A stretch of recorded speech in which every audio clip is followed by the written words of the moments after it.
So good evening, everyone, and welcome our resumption of the study of the Entry to the Middle Way, a classical masterpiece by celebrated, I would say, 7th century or thereabout, Indian Buddhist monk called Chandrakirti. He wrote these texts to assist like others and like-minded people who were struggling to understand a text written by Nagarjuna on the root verses of the Middle Way. So he wrote these texts in order to facilitate those who find the text too difficult to understand. Most of the Indian Buddhist scholars' writings are called Shastras. Shastra means commentaries, because none of the Indian masters can write anything original, because all the Buddhist teachings are taught by the Buddha, called the Buddha Vachana. Buddha Vachana means words of the Buddha. Vachana is cognated with the word voice. It's the voice of the Buddha. What did the Buddha voiced? He voiced his realizations. He didn't voice his teachings until he realized them.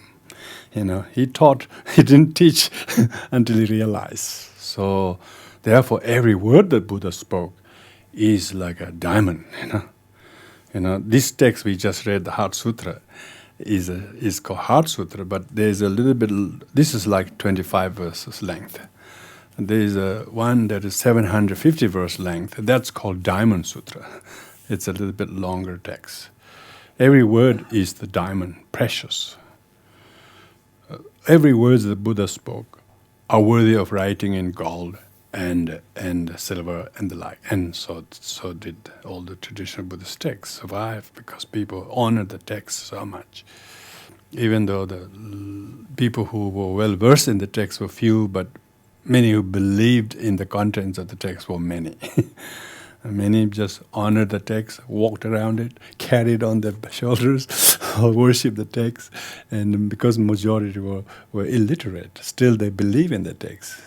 But small number of people who were literate, they learned, they memorized, and they wrote in beautiful handicraft, calligraphs. And even the Buddha's teachings were spoken by himself over a 45-year period after his attainment of enlightenment in Bodh Gaya, called Diamond Seed. Then he taught for 45 years. Those days, I don't think there was any written language. Not that is reported, even if there was. So there was no non-written text or alphabet. So therefore, the good first 600 years of Buddhism was all oral lineage, all oral. Oral means you heard from the disciples of Buddha, because these disciples of Buddha heard from the Buddha, and they only repeated what they heard the Buddha said. That's why they say, "Thus I have heard." So they usually say they have heard this Buddha himself speak, or whatever the conversation took place. And so they will recount the whole story. And majority of the senior monks and disciples of Buddha became what we call Shravakas. Shravakas means those who are tellers of what they heard. So thus I've heard means they're not making it up. They're not saying their opinions. They're not giving commentaries on it. They will simply say at the very beginning of prologue, they have heard this, such and such personage was there, this person rose up and asked this question, and such and such person answered. Buddha corrected or endorsed, and then at the end everybody thought that it was a wonderful conversation. So all the teachings of Buddha was either he directly spoke by himself, what is called Buddha Vachana, or conversation between two that Buddha endorsed. Like the Heart Sutra we just read, it says that Buddha was there and all these people were there. Someone, Shariputra, rose up and asked question to to Avalokiteshvara, and Avalokiteshvara did the answering. But there's a little bit mystical side of that. As Buddha was meditating, he was pushing the button, everybody to one to ask the question, another to give the answer, everybody else to keep silent. So it's very bit magical happening. It's all through the power of the Buddha's meditation that someone was asking the question, someone was giving the answer, and so on. So that's what the kind of mystical side of the teaching, how it was given. In any case, whether you put any mystical slant to it or not, was it just a logical, rational conversations, and so you can check whether it is or not in the contents. Yeah, but when people read text like that, they can't understand. Yeah. But believers, for good first 500, 600 years, they believe every word of it. They told to the student, others listen to it, and they memorize it, and that's how the whole oral lineage stayed for until 2nd century AD. There was no written text. 2nd century AD is like 600 or more years after the Buddha passed away. So that's quite a long time, So then they gather all the people's memories into texts, what they become Buddha Vachana or Tripitaka. Tripitaka. Have you heard of Tripitaka?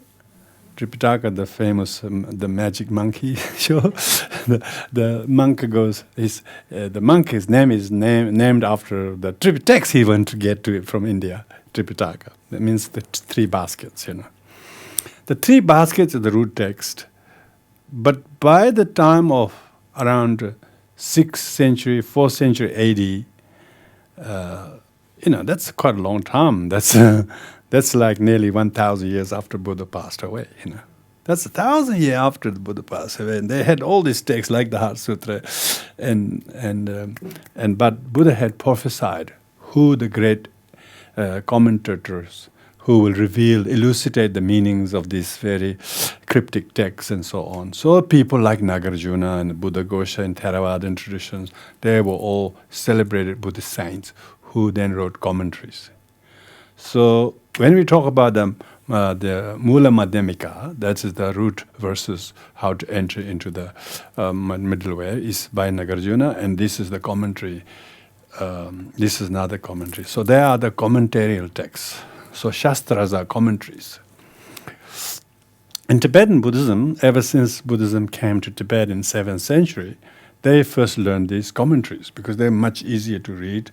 They're all almost, if you memorize the verses and then you just have a root text or someone who knows it, then you just receive teachings on it, and that's how you learn the Dharma. Because otherwise Buddha's texts were so many volumes, you couldn't learn everything. So this Madhyamika Avatara, called Umala Jukpa in Tibetan, is one of the 18 major textbooks in Tibetan monastic curriculum.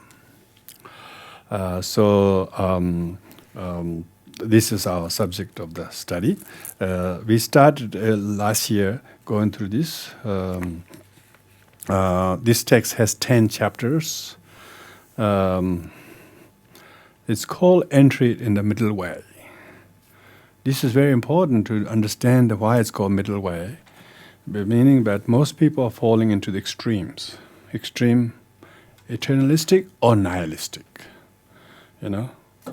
Probably we in this materialistic society today is nihilistic, that there is no life after death, there's no law of karma, and there's no sort of future lives, and sort of don't neither believe in the past life nor in the future lives, nor saying what you do is a result of what you did. People don't believe it's their own doing. They think someone else is doing. that's making them suffer or making them go through the things. So people are often holding the extreme wrong views. So nihilistic view. That's not my fault. I have nothing to do with it. It's all your fault. See, nihilistic. Oneself not taking any responsibility is nihilist. Thinking someone is totally responsible is eternalistic. So these kind of totally two wrong views. It is these two wrong views were making most people go blind. They're losing their sight. They never got the sight. Everything that they saw was wrong. It's a blur. It's imagine if you're born with the blindness. It's like that. So when Buddha taught the teachings, his teachings of the Four Noble Truths or Eightfold Path was based on the idea of middle way. Buddhism basically is known as a middle way. Middle way meaning, behaviorally speaking, one middle way. So we got Chopa, behaviorally speaking, non-violent. Point of view, middle way is law of dependent origination. Everything is dependent. Nothing is independent. Nothing happens independently. Even your mistakes is not independently yours. Even if someone's wrongdoing appears to be alleged by this materialistic society, it's not independently his or her fault. Society might have some norms by which they say who's right and who's wrong, but that's how the society world works.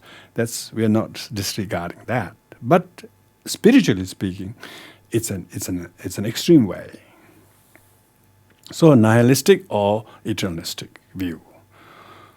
How do you know you are not on the middle ways? You're often in misery. So you don't have to say I'm right view. If you have right view, you wouldn't have any complaints. Your behavior would be very non-violent. Your meditation would be very calm and insightful, and and your view would be very much a middle way. So these three: view, action. Action is the conduct. Conduct will be non-violent.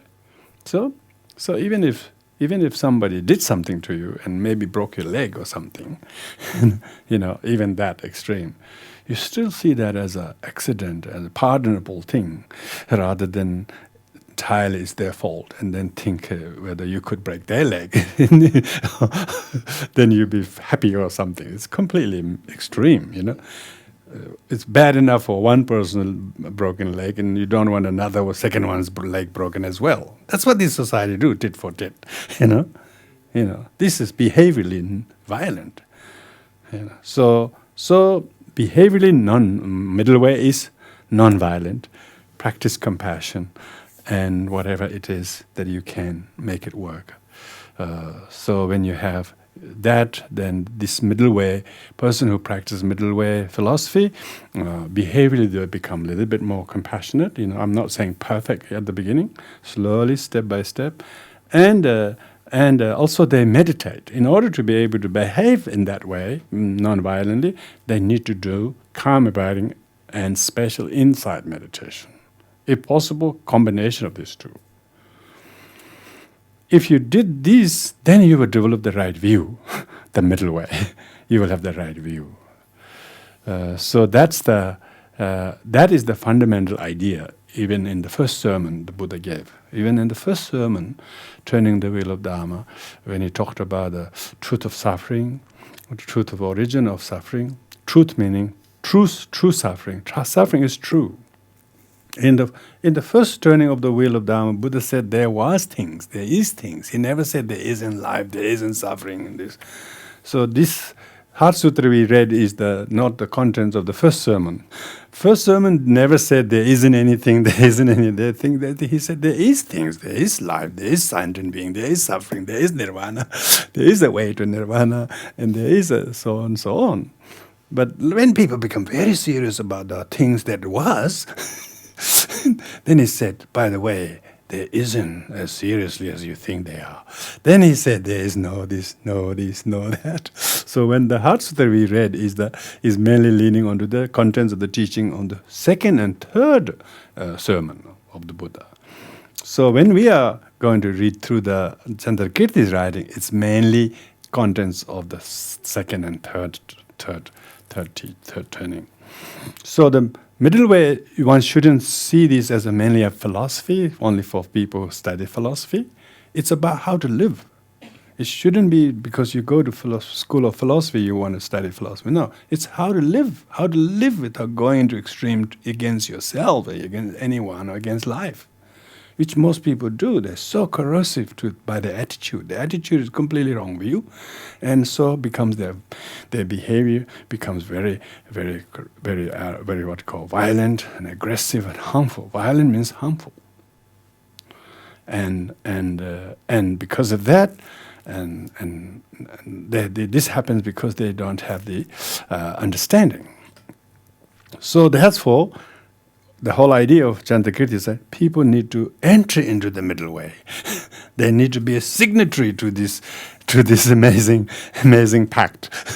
I will live a middle way life, so to speak. If you understand these texts, then you're starting to just try to moderate your ways, try to modify your ways of thinking, doing, and feeling, and emotions, and so on.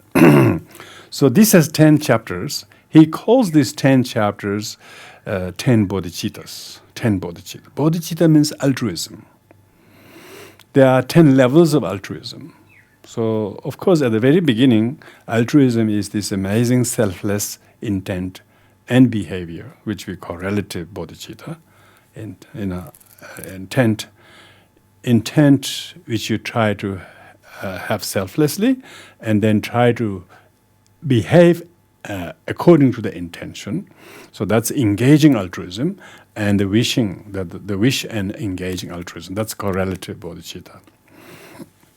So usually in Buddhism we talk about these two relative bodhicitta, which consists of wishing and engaging bodhicitta, and then the ultimate bodhicitta. What Chandrakirti does that is Chandrakirti likens the 10 stages of bodhicitta as the bodhisattva. A bodhisattva has 10 bhumis, 10 bhumis. We read in the text, and bhumis means stages. There are 10 stages of enlightenment, and his 6 chapters are arranged to correspond to these 10 levels of awakenings. 10 levels of awakening. I suppose if you realize the amazingness of the bodhicitta, the selflessness, not only as an idea, but just as a wish, that once you have really comprehended the idea of altruism, and then it awes you, it makes you feel, I'm not good enough to practice this. This is so true, but I'm not adequate enough to practice this. That's a sign of you understanding it, what the bodhicitta constitute. It's really good. It means you have studiously listened to and read what it takes to be altruistic and selfless. And what also it informs us and may reform us is to know that how harmful selfishness is. All the sufferings and problems and the extreme way of life came from selfishness, self-centeredness. And then one becomes disgusted with that, and then take up the bodhicitta in its replacement. It's a thought replacement. Try to replace your thought of selfishness with selflessness. So you can do that by reading, listening, and so on, but there is an actual time in Buddhism, Mahayana Buddhism, that a person says, he puts his hand up, I'm going to take up this bodhicitta. That's called, they actually formally tell themselves, I'm going to take up this challenge of practicing selflessness. So this is the relative bodhicitta. This is relatively, it's like saying, I will, I do, All Mahayanists, by definition, are required to do that. All Buddhists are required to take refuge in the Triple Gem. All Mahayanists, on top of that, need to take up the bodhicitta. A lot of cultural Buddhists, so they think they are Mahayanists or something, because they are north of the north of the what do you call that line in the middle of the globe. They think they're all Mahayanists. Then you just move north. That would be safe. Have a lot of just live in the north side. Northerners. That's not like that. It actually means that you have completely fathomed the merit of selflessness and disadvantage of being selfish. And you had a conversion in your mind, and I want to drop the latter and take up the first. Why? Because as soon as you did the way of the Bodhisattva with selfless things, you become alive. You become useful, whether it's a mother or father or brother or even an opponent of somebody, someone who is really hard on you. If you have taken up the bodhicitta, that the one person who's hard on you becomes your benefactor. You can realize that. You don't run away from the benefactor. The benefactor is empowering you to do that. So the sentient beings become more important to work with. No one is to run away from. One who has refuge in the triple gem knows exactly. They take refuge in the triple gem, and more on top of that, they embrace the bodhicitta. So that would be what we call conventional generation of bodhicitta. But when Chandrakirti talks about the 10 levels of the bodhicitta, it's not the kind of beginner's practice of bodhicitta. Talking about the bodhisattva, first bhumi, second bhumi, third bhumi, starting from the person who realized the first insight meditation, and there onwards, selflessness. Meditationally and behaviorally, they have totally realized the bodhisattvahood. So we went through the first 5 chapters, and we even went through the 6th chapter quite a bit. This book, by the way, is for yours to keep and bring. And those of you who did not get to attend the earlier bit, don't worry. You can read from the first chapter onwards in your leisurely days. On non-Tuesday nights. On non-Tuesday nights and on weekends, you can read it. Very good, And by the way, all the last 13 sessions we had on this are on YouTube. You can watch that if that's a little easier for you. But I think that this book is very, very well written because my late colleague Kenshin Mi'kmaq Tsering came and gave this very teaching, quite a few years ago in 1997, 1997, And so then quite a few keen students who heard this teaching transcribed every word of them. It took years. And then edited and so on, then got published only last year at his 20th anniversary. So then, because we were the host of his visit, Australia, and receiving the teachings, and we said, we mustn't just leave the book idle on the shelves. We should make it read, make it read and make it read together and listen together. So therefore, it's a great blessing for me to have this opportunity to go through this, and I'm sure it will be similarly to you too. So those of you who haven't had these lessons before the past 13 sessions, don't worry, just read through the text or watch the YouTubes, and this is how we are making these teachings as accessible as possible by everyone without any kind of a restriction, because even one session to attend is good, let alone all the other sessions. So good that you can physically attend, Others are tuning in. More people are tuning in either on live or after. So I also recommend those of you who just listening this today, you should feel, I missed the whole first part, and maybe it's too late. Don't think like that. When going to be another opportunity to have these things aired? So you go to the website and read and listen to all the other lessons. There are only 13 lessons. You can do it in, some people have movie marathon. have Entry to Middle Way Marathon. And listen to all those and keep these books, because I haven't been able to read word for word of these texts, because some places there are a few sections where Kempola delves into deep philosophical argument, which we didn't go into. I'll let people to read for the sake of saving time. So therefore, it's really good to sometimes read and also listen. And then you will get a good picture. The chapter that we are only halfway from the first 6th chapter. 6th chapter is basically, it's almost like 80% of the book.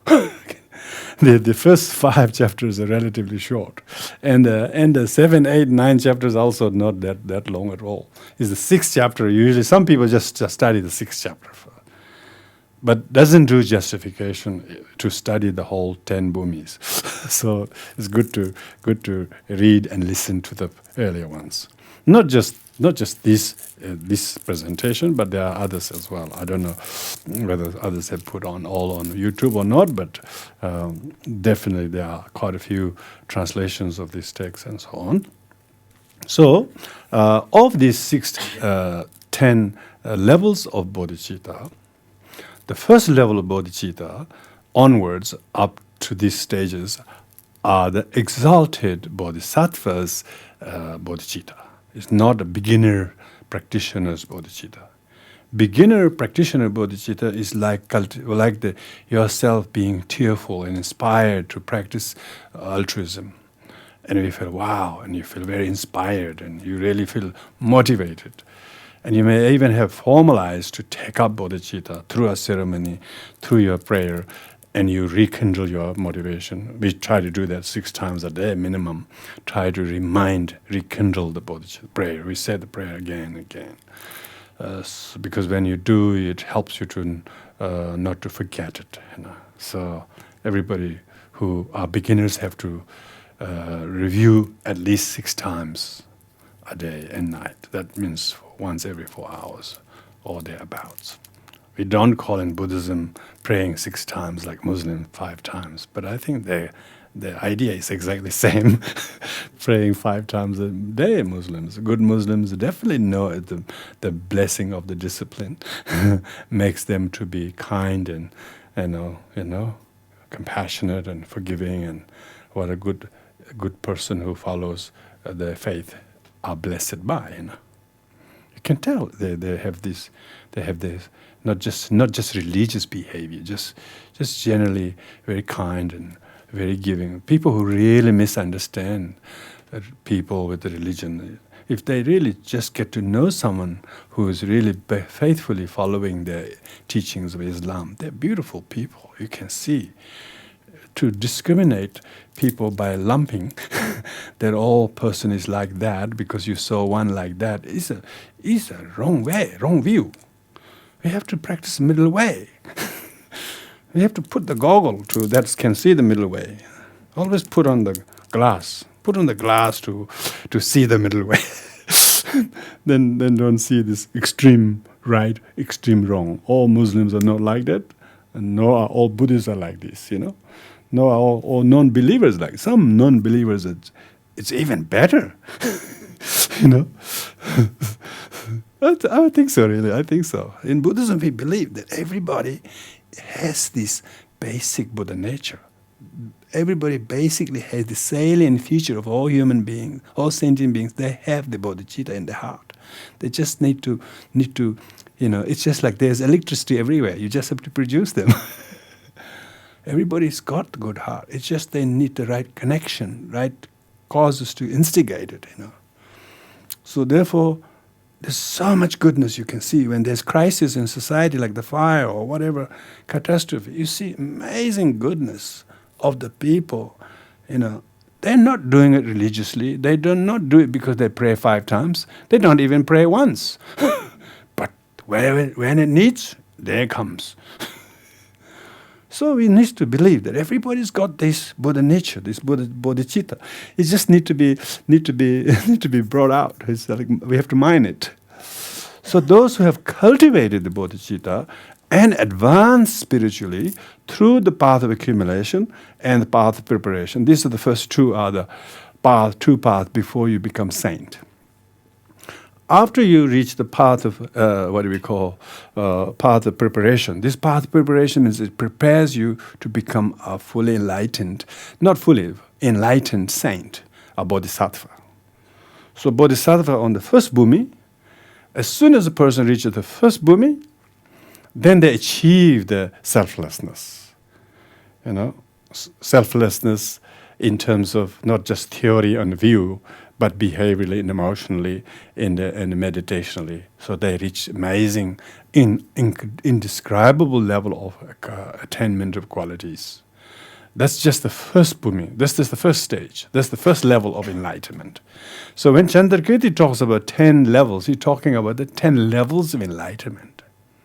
He's not talking about the relative bodhicitta, that you have to do it 6 times a day, and then you feel that you have done your religious requirement type of thing. That's not. That's a beginners. That's person who are on the path of accumulation have to do that. Person on the path of accumulation have to do. They have to keep doing it, keep repeating that religiously or studiously as possible. And we, in our normal human society, where people are really devout practitioners, they are on the path of accumulation. On the path of accumulation, also got lesser path of accumulation, middling path of accumulation, and a greater path of accumulation. So, according to these different 3 levels, one's level of stability, and people still have afflictions. But they recognize affliction as afflictions when they are on the path of accumulation. Those who are not on the path, they don't realize their afflictions is their afflictions. They think the afflictions are others. It's the object that's wrong. They don't see it is obscured by their own greed or their own selfishness, their own anger. They don't see that. So when we talk about these 10 levels of the bodhicitta, because in Tibetan we say these chapters are called Semkye Tangbo, Semkye Nyipa, Semkye Sumba, means first generation bodhicitta, second generation bodhicitta. So these are the levels of the enlightenment of the bodhisattva. So quite a lot of the discussion in here is usually goes over our head. And our idea is it should cut our head. we always try to avoid our head being cut. We want to save our head. That's the problem. We wanted to preserve this ego. This sharp weapon comes, but we always avoiding. So idea is that we should let it cut. Let it. That we were saying gate means gone. We have to depart. We have to depart, being full of me. So. Anyway, so that's a little bit of background of what these 10 chapters is about. This 6th chapter is called approaching. 6th chapter stage is called approaching. Approaching meaning that you are now making approaching to achieve the actual full enlightenment.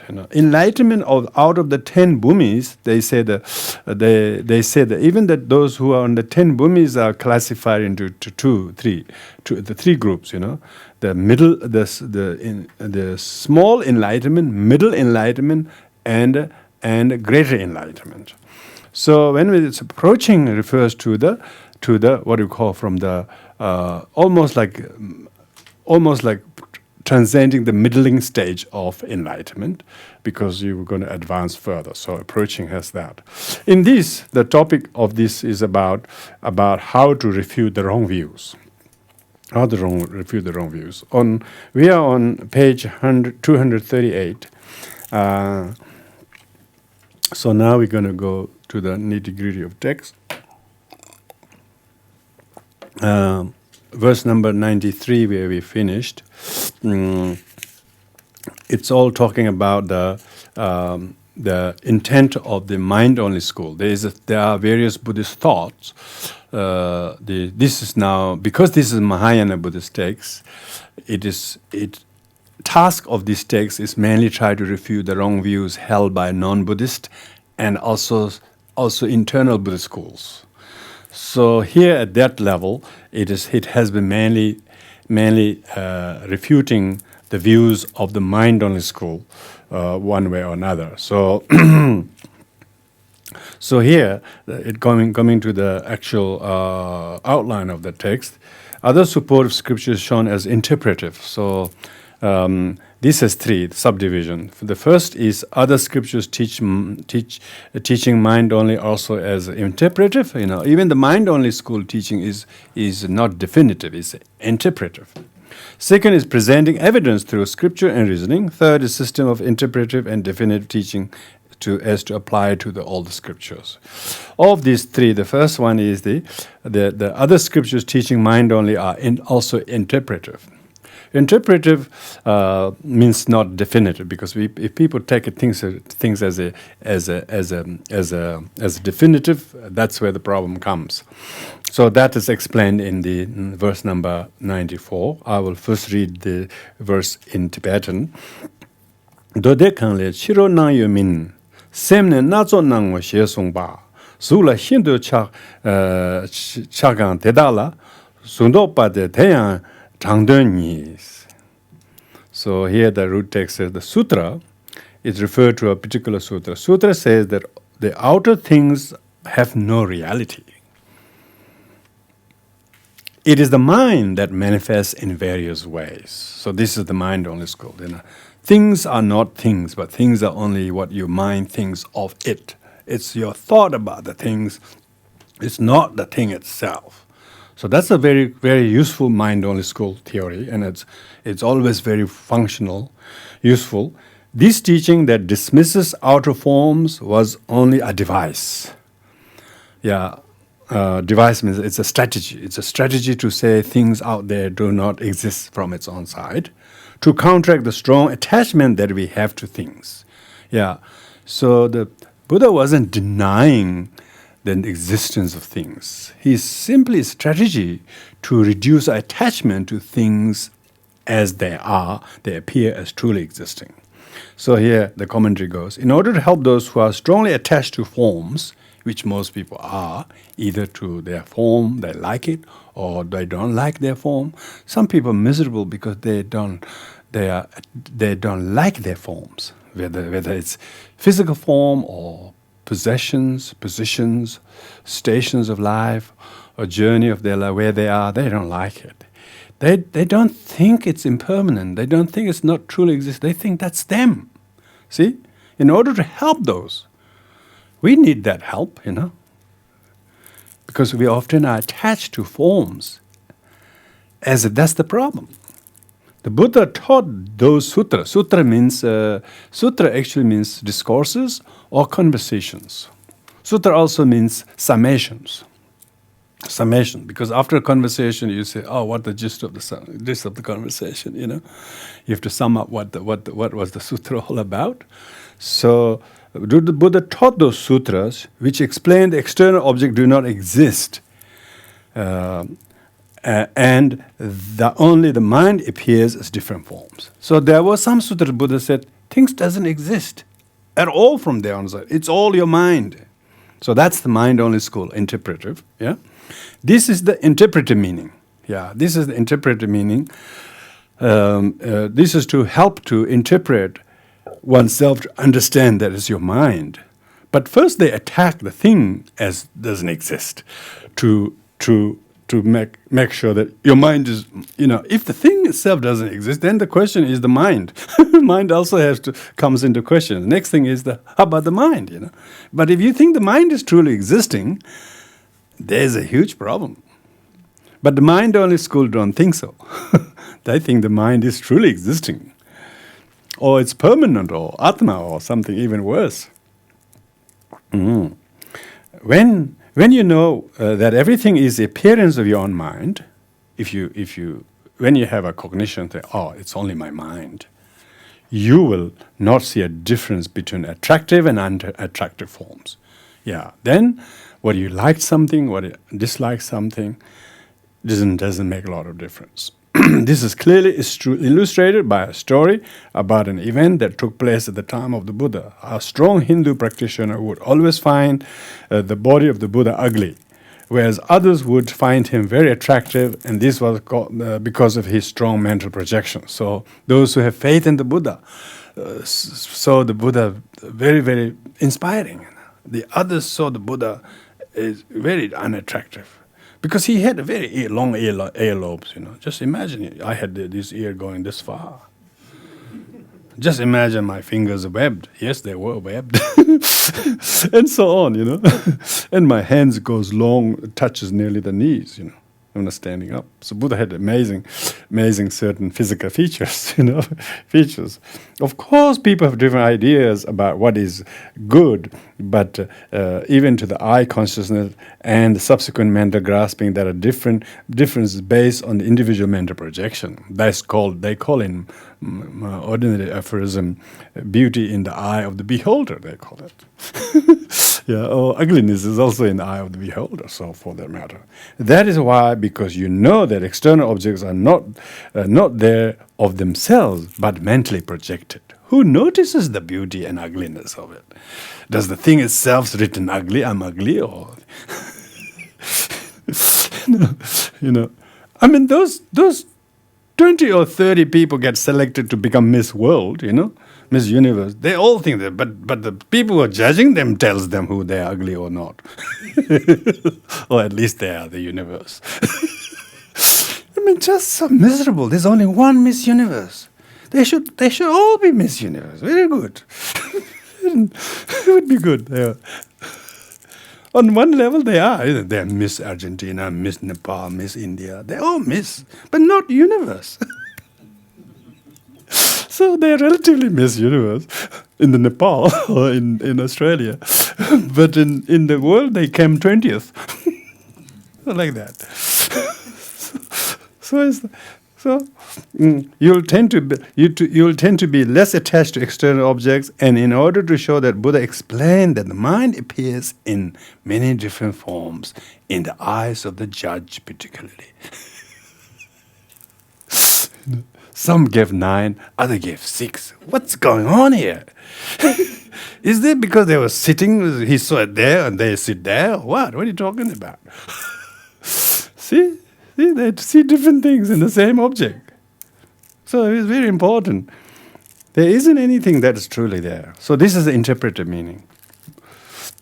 So that's that Buddha's teachings are interpretive. Because when you know that objects are not this or that from its own side, then it's saying your mind is actually opinionated about the object. Your opinions of the object appears as the object, and therefore it's when Buddha uses that's an interpretive mind-only school. The second is presenting evidence through scripture and reasoning, and this is the second point. This also got 2 divisions. First is scripture, and second by reasoning. By scripture, it says, Din tumbe changdo ni sungshin, din changdo ni do rigbe te. Number 10 do de shenyan, changdo ni do lung de sawaches. So Buddha gave such teachings as experience, meaning strategically very skillful. Their nature is provisional. Provisional means it's only a kind of a secondary use, as reasons show. This sutra, this teaching, makes it clear that scriptures is of like kind belong or among the texts to be interpreted. So there is 2 texts, interpretive meaning and a definitive meaning. So those discourses which points this kind of idea is interpretive meaning. Interpretive meaning. So they say it's always in the interpretation. If you take everything literally, you are doomed.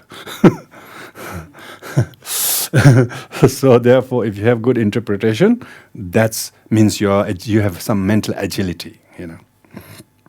So based on this scripture, all other similar scriptures should also be regarded as interpretive. This is a scripture from the Lankavatara Sutra. Lankavatara Sutra means journey to Lanka. Lanka means Sri Lanka. Lanka means Sri Lanka.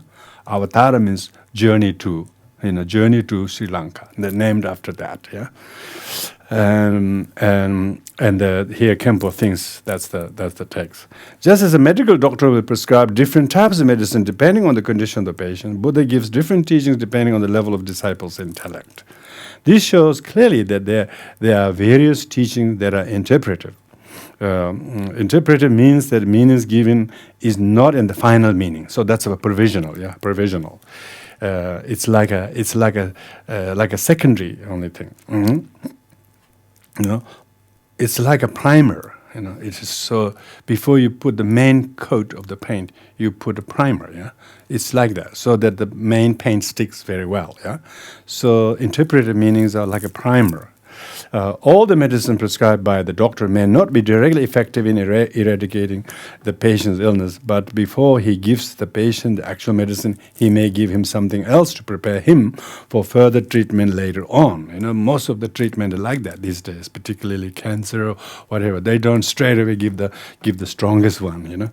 In the same way, Buddha gives different teachings to suit different levels of his mind. So this is amazing. This is what enlightened one can do that. Because even his teaching is not ultimately saying this is the only way. So even his teachings, some are not teaching meant for everyone. So that's why, to some people he says there is. To others he said there isn't. So most people say, what the hell is going on? Because quite a lot of the Judeo-Christian religious view is everything got to be according to the text. It says here, they call it. They have no room for interpretation. They never ever ask a question. They cannot ask question. They dare not ask question. And no, it has to be interpreted meaning. So that's very important here. Buddha gives different teachings to suit different levels of intelligence.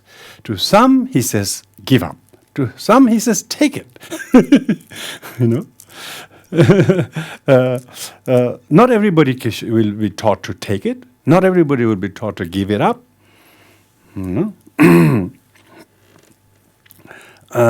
So that's the scripture text, Sankavatara. Second is the reasoning. Reasoning is more valuable, okay?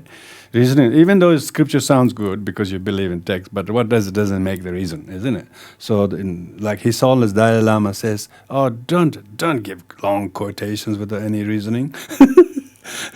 Because you believe in the text, you can't actually explain the meaning rationally, and then you got to be blind faith believer in the text. You have no actual mental ability to understand the ins and out of the text, or alternatively, So traditionally they always give the quotations. They say whoever gives lots of quotations, they think he's well versed in the text, but he's got no reasoning from his own side. So if he can't see the text, he can't teach. Because he's got no understanding there. He has to carry all the books around his neck. Yeah, so, but one must have studied this kind of text, and where it's necessary to use a scriptural text. But what if people don't accept the scriptures you quote? Yeah. Then you've got to use reasoning. That's scientific, Scientific text doesn't say you have to have good quotations. Maybe for the sake of your dissertation, they need 3 footnotes per page, I'm told. Yeah, you got enough footnotes, but no meaning. Yeah, a lot of footnote productions. Yeah. There's no thesis even in the thesis, I'm told. Not just because there are some footnotes, So, means you have research, but so let's go into reasoning. Shejamena shebang salabandi dela nyeche sangye namji song. Shejamena sheba kadrebe tangbo sheje kaban zemayin. For once the outer objects of cognition are disapproved, so this is very important. First you attack the external objects, their lack of inherent or independent existence. The Buddhas have declared, the knowing mind is easily refuted. The perceiver is discounted with the precept. So then the perceiver, the mind itself, is in question. Yeah, The outer world was thus negated first, to help you to negate, refute even the subjective mind itself. So if you become really very attached to the mind as truly existing, there's a second problem, isn't it? Maybe we don't haven't even got the first problem understood. We don't want to, throw the baby with the bathwater. We want to first have a mind that can at least reject the true existence of phenomena out there. By the time that you realize that even the mind itself is questionable. So this is the reason.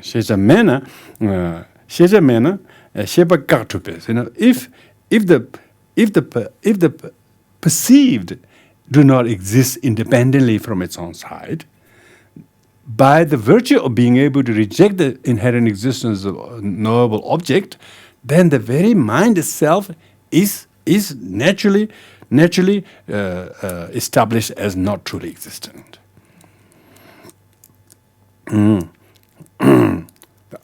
That's why, step by step, first the outer world is said to be truly existing. Buddha said there is suffering, there is samsara, there is nirvana, and there is sentient beings. He said there are these things. Then people look at this, they say, wow, why is life like this? I don't want to live like this. Oh, this is awful. Then he says, by the way, there isn't any of these things. Why didn't you tell me first? But you wouldn't know, you wouldn't get it.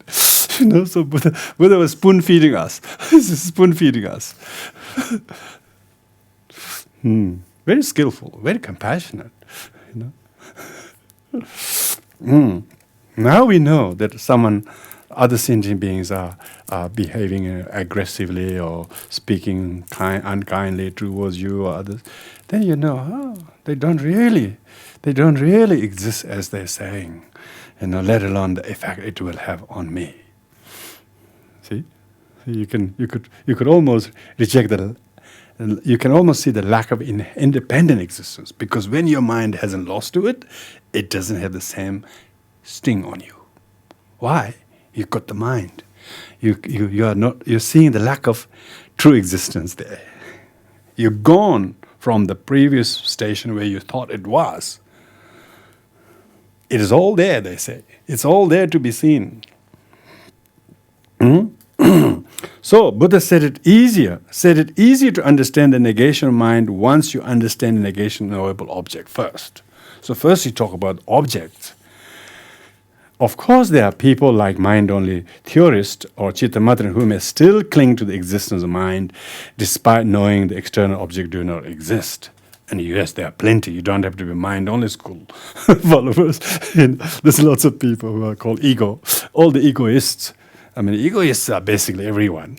How doesn't even need to become doesn't even need to become Chittamatrin. We are all egoists. A lot of people in the world, they think it's all their fault. It's all my fault. People are really quite civilized as far as not blaming others, but they all think it's all their fault. It's all me. And the me idea truly exists. They think doubt not about the self. They think it's truly existent. That's a terrible wrong view. It's just no benefit in refuting the wrong views of phenomena when one is thinking it's me. I am. All about I and me and mine. That's the problem. What is that? The me, the mind. Misunderstand mind with the body, mind with feelings, mind with self, mind with one's mistakes or whatever. One thinks that's oneself. That kind of grasping, is amazing. It's the true origin of suffering. People thought it was greed or anger. No, they are just gross afflictions. Subtlest of subtle affliction is this thinking I am. Not even doubting. This fallacy is fallacy of all fallacies. All problem stems from this fallacy of believing in I am. But generally, it is easy to understand negation mind if you know the external object do not exist. So that's why Buddha is giving you a stepping stone. First, learn to understand the lack of independent existence of objects. Then it will be easier to understand the mind. Because when we go about for instance, they talk about somewhere in the text, I think it talks about like this. This is earthen pot, and we call cup. This is earthen pot, isn't it? Nicely covered, painted, looks like china, but actually it's no more than clay. it's fired clay. Fired clay is called cup. Every particle of the dust that made the part clay, and the water, and the kiln, and the potter's effort, and the color, and the design, and wheel turning, and all of that went to aggregate this cup. So otherwise, there's no cup in the cup. It's clay, it's water, it's fire, it's effort, and color, and so on. There's no truly independently existing cup. If it's independently existing cup, it could not be produced. It has to exist by itself. But because it's produced, it will produce from clay, which is not cup. But where's the clay? There's no clay even in the clay, let alone cup in the cup. So if you understand that, then you say, why there is a cup? Because there's designation.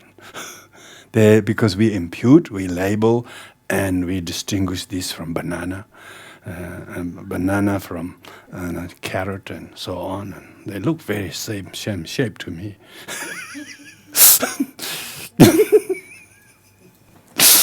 But if there wasn't this imputation or labeling, you wouldn't know what is what. So it's only a convention, only on a convention. Only things are only convention, means relative. So, yeah, it's easy to understand negation mind if you know the external object do not exist. It doesn't mean the cup doesn't exist conventionally. When it says external object do not exist, means its external object do not exist independently. Yeah, it's not independently cup from its own side. Even if we call this a chamber pot, it wouldn't have a problem. From the cup's point of view, it's quite happy to be used as a chamber pot. I mean, use it. Use it as a chamber pot and call it as a chamber pot and wash it, and then you can use it as a cup. And same clay from which you can make this. If this could be sort of returnable to its former past life, it's clay, then we can make it into a statue of a Buddha. then it's, most of the statues are clay, They're not Buddhas. they're just clay painted. Yeah. What is attractive? What is unattractive? What is clean? What is unclean? What is cup? What is non-cup? It's just merely labeled. So, if you don't like something, unlabel it. Oh, my designation of him as a violent. Some people call, I had a violent father. And they just believe it totally. They don't think of a kind father because they never think of that. But one of the other sibling differs. Don't think like that, sister, or brother. He's kind, He sacrificed everything for you and me. So we have to disaggregate the label. We have to take the label back. Then there's no truly existing aggressive or whatever father or someone, whatever they did. See? This is most people cannot be compassionate unless they know how to practice middle way. Then they realize, such a misfortune to think of this as truly existing when I myself know it's largely dependent on my imputation of it, my own orientation with it. So that's why mind-only school is very strong, helpful for beginners. That it's all in the mind, I call it these days. It's all in the mind. But there is a weakness in Buddhism, if you to think it's, most people don't think, they think that's Buddhism. That's not even halfway. That's just, scratching on the surface of psychology, and they think that's like Buddhism or something. No, mind-only school is a relatively necessary step, but to think you are you, it's all your fault, it's all you're doing, is the hardest problem. It's even more harder, particularly in civilized world where people are. A lot of people are actually, they don't really hate others as they really hate themselves more. That's the problem. With others, they really do all sorts of things. You wouldn't believe how kind and selfless they are. But yet, when it comes to dealing with themselves, it's exactly opposite. See, we want to rescue those people. This is the teaching. How not to go into the extremely harsh on oneself and nice to the others. Some people say that. Some people say that in families. You're so nice to outsiders, but how? You're not nice to me, they say. Yeah, people like that. To the outside, they display a very courteous, very this, but inside, they're very, very quarrelsome with themselves. Why? They believe in me. Truly existing me, yes, that's true. So, therefore, we have come to that level. The mind exists only where there is an object. Mind doesn't exist independently. Yes, the mind also doesn't exist independently, as object doesn't exist independently. So that's a very important one. Then you can really practice compassion with wisdom. When you come to the conclusion that there are no objects, that there are no object that truly exists. Okay, this word truly existing, very important, because otherwise it looks like denialism, denying that anything exists. And that's what quite a lot of people misunderstand Buddhism as being denialist and nihilist. Buddha was, the whole idea of Nagarjuna was trying to save people from going to that wrong view of nihilists. Is called middle way. Try to enter from danger of not falling into the nihilist. Yeah, that there is no place for mind either. Yeah, therefore, this mind also do not exist independently. Mind exists dependently on other things. The mind will not be aware of anything, so it will have no valid existence. Yeah, if nothing exists, well, how does the mind exist? You can't say, "Could you bring the cup for me?" Without cup, who you will be all calling who? My dear, could you bring my cup that doesn't exist? Yeah, you can't do anything. So once you have very healthily negated inherent existence of phenomena out there, you have covered a very big ground. The mind will not be aware of anything, so it will have no valid existence. So there is no valid existence. No. Invalidation. That is, I am is invalidated. You have to invalidate that. If there is no knowable object, implicitly knowledge is to be negated. Yeah. If the knowable object is negated, what is there left as knowledge? Yeah. Yeah. So knowledge, they say, is cognition of an object. Of course, if all the objects are negated, then what is that? Where is that knowledge? If what is seen is negated, there isn't any sight. Yeah. In the same way, if the knowable objects is negated, the knowledge is also negated. Almost what you call bygone conclusion, whether you like it or not. Why? This is why the Buddha first negated existence of knowable object. That's external object. That's what it says. It says once the outer objects of cognitions are disapproved, and disapproved as truly existing, this is the process. First, you negate external object, and then it becomes evident that mind also do not exist. When you cannot see the cup in the cup, because it has got many non-cup things that are aggregated and labeled and conventionalized. Likewise, mind is named after what? Color, gender, They usually list some of the things you have to feel in form. They don't say don't have to tick a box called mind.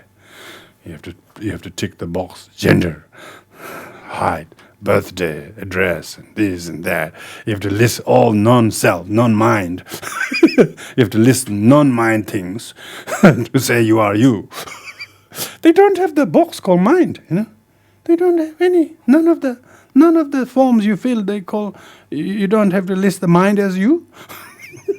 You have to, you know, olive color or height is in this many kilos or this, you know, language or religion. Even in the government statistics, don't ask what is your mind, what color of your mind. They don't say that. See, they don't, because they don't exist, you know. It's not an object. Not an object. The same reason may be used the negation of true existence. True existence negated by many different reasons. Once true existence negated, true means independently existing, permanently existing, inherently existing. You will not cling to the non-existence of factor either. Yeah. Why are you so worried about me? When there isn't anything that truly actually exists at all. So you should think, only deluded people think of me and mine, my fault. They didn't do this to me. Even it appears as they didn't do that, or even if they appear as they did that, still it's come from the fallacy of believing in me too much. When a thing doesn't exist, there will not be any characteristic of both, neither, etc. Existence is first major objects of clinging. Yeah, first one has to refute the existence of I. That is why the reasoning to negate existence have been given more extensively than reasoning to negate non-existence. This brings us to the end of refuting the mind-only doctrine to support the thesis of the production from other, because mind-only school thinks that things are produced by your mind, you know, because you know that the cup is produced by your mind. And relatively speaking, that's true. But that's not good enough. It's only halfway. We are only refuting the self-production and other production. That's only these two theses been made. We yet to make the third and fourth thesis.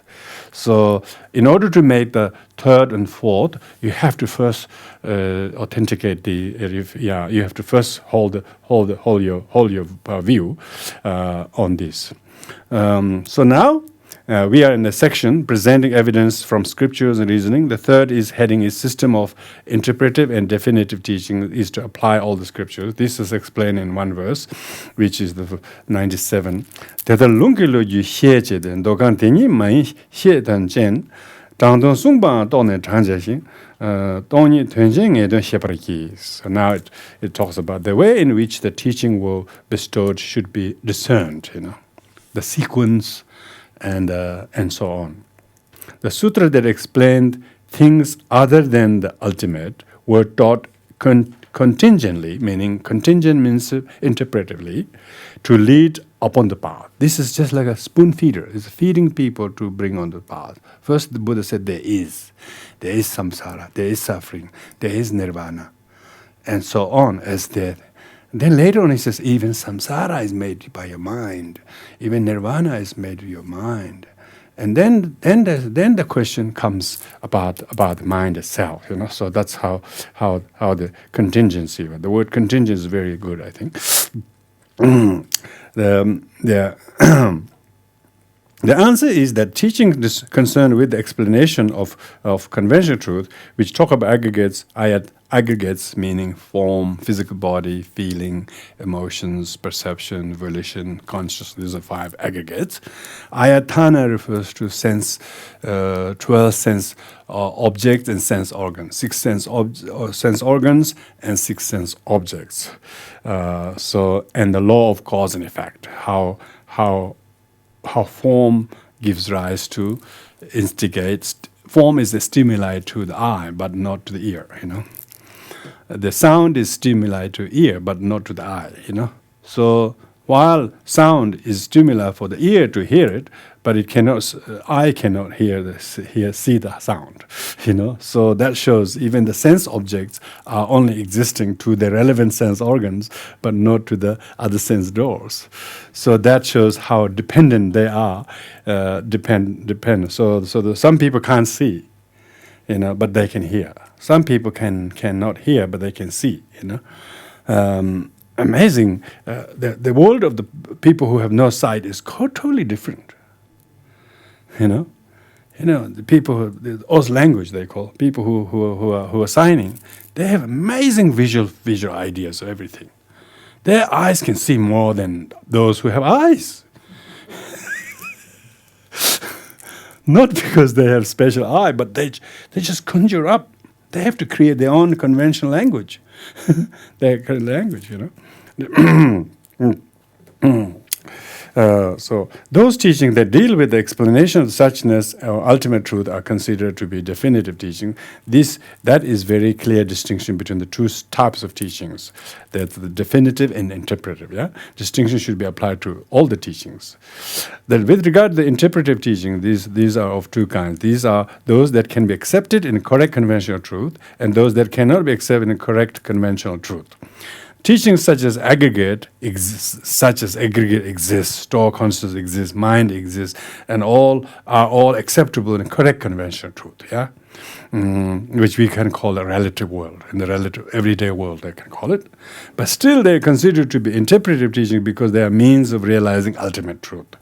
These are there are some other teachings that are very interpretive, which cannot be accepted, even in the correct conventional truth.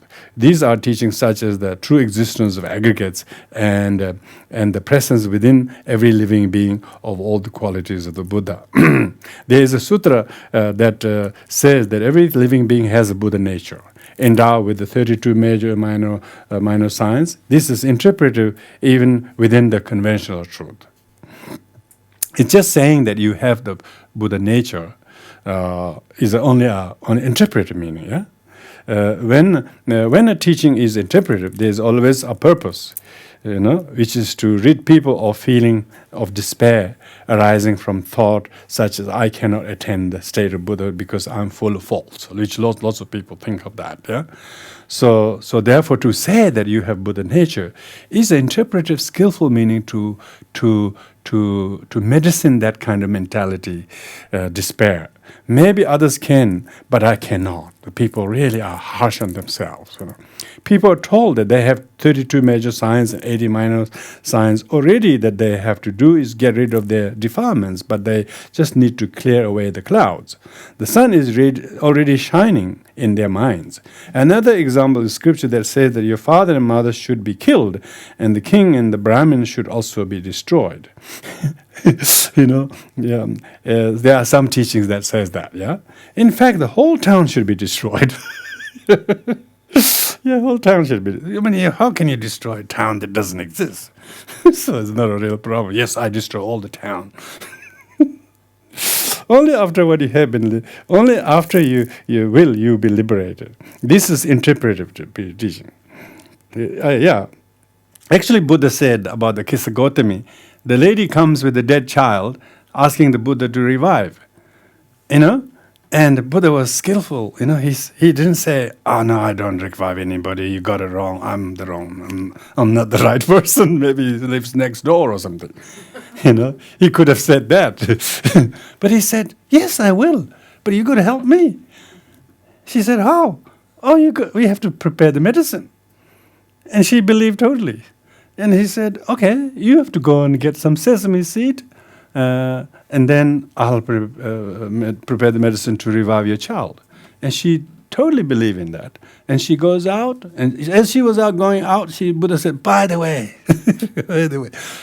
make sure it doesn't come from a home where death has not occurred, okay?" She said, "Oh, that sounds very easy. It's only me who has lost the child. Everybody is not." She thought there will be plenty of homes where death has not occurred. And then she goes to home to beg for the sesame seed. Everybody was giving. And just before she accepted, she asked the question. Everybody said, "What the hell are you talking about?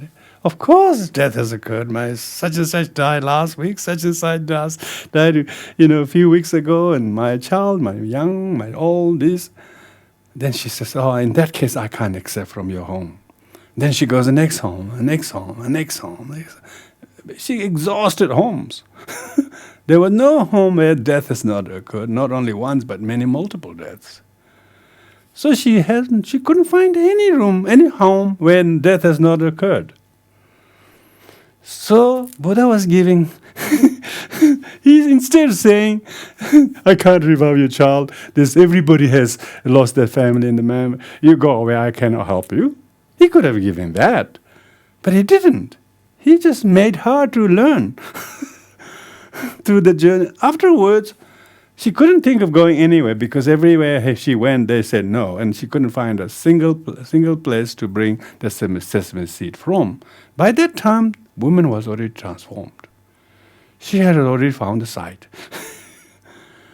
And when she returned, she wasn't expecting the Buddha to revive her because he already has. She has already been revived. Only thing is he couldn't revive the dead child, but he revived the dead woman. The woman who was nearly dead, thinking she's the only one who's the lost, he revived her. That's the teaching. That is interpreted meaning. Otherwise, he could have said, "No, I can't do this," So, accordingly, this is interpreted meaning. There, we shouldn't see that as a definitive teaching. Yeah. So this is imagine this here that he says. Only after that will you be liberated. That is very important. Father, mother refers to karma and affliction. When the teaching says, "Go and kill your father and mother," they say, "Who would dare doing that?" See, parent of your suffering is your affliction. Go and kill those afflictions. That is the interpreted meaning. So what does that mean? It says here, "Kill father and mother." Do I go? My mother's already dead anyway, so can't kill my mom. No, it's not that. Kill your father and mother of karma and afflictions. You see? That's a king. The king and Brahmin refer to conceptual thoughts. Go and kill the king and Brahma. Go and kill the king and the Brahma. Conceptual thoughts. Our thought is like the king. We are ruled by our own thoughts. We don't realize. We have to kill our thoughts. We shouldn't believe in our thoughts too much. So that means kill the Brahma and so on. The whole town refers to essential objects. destroy all town, remember? So town means all your sense objects. All your sense objects, form, sight, sound, smell, all of these things do not truly exist according to their own appearance. They're just manipulation, distortion of my own mind is destroying the town. So these are interpreted meanings, yeah? Buddha has often given such cryptic teaching, particularly in Tantra.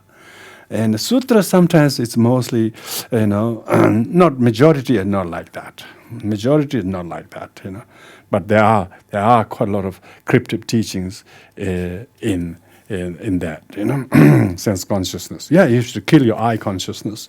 You should go blind instead of trying to find an eye. You should go blind.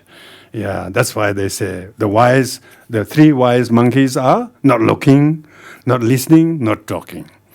No eye, no ear, no mouth. Very good. That's what we read the Heart Sutra. You should pretend as you have no mouth, no ear, no nose, no eye. You didn't see nothing. People think they saw something and they think that's it. That's the whole thing that it exists. And they heard something. They think that's the whole truth. But they didn't realize it doesn't truly exist. It is all crafted by afflictions and misperceptions and all the wrong views and self-grasping and so on. So Buddha said, destroy these towns, such cities, such concrete jungles is destroyed. When you rid of all these, then you will be liberated. So this completes the negating production from the other. Yeah, negating that. Yeah. So therefore, if you contain your mind, then you contain all the other things. You don't go and kill your parents. You don't go and destroy anyone's house, later on city, but you mind your own mind, and do the mop up of your own mind. So that takes this brings us to the completion of the second, which is negating production of the other, which is very important. Even to think that I'm my own fault is like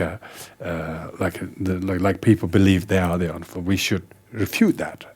The wrong view. The wrong view is the other wrong view. Thinking it's I did all by myself is the other wrong view, because my past. Lots of people hasn't made their friend with their past. The other, they haven't forgiven their past. That's their other they don't like, and this present self is snowed under it. It has to negate, refute the production of the truly existing past. That's the other. That's the other that people are carrying. They should unload the other. They shouldn't carry that if they are suffering.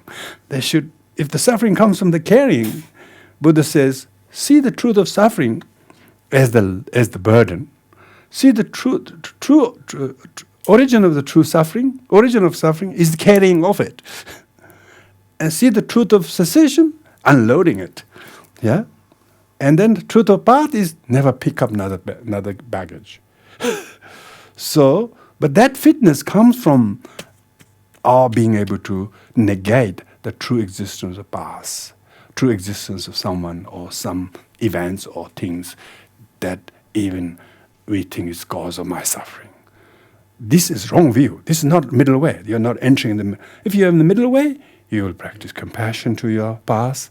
You will practice forgiveness to the other, and misunderstanding, and then create this vast space. And this vast space is not narrow. It's spacious. It's middle way. Entering to the middle way. Middle way is like empty space. It's clear, and clear.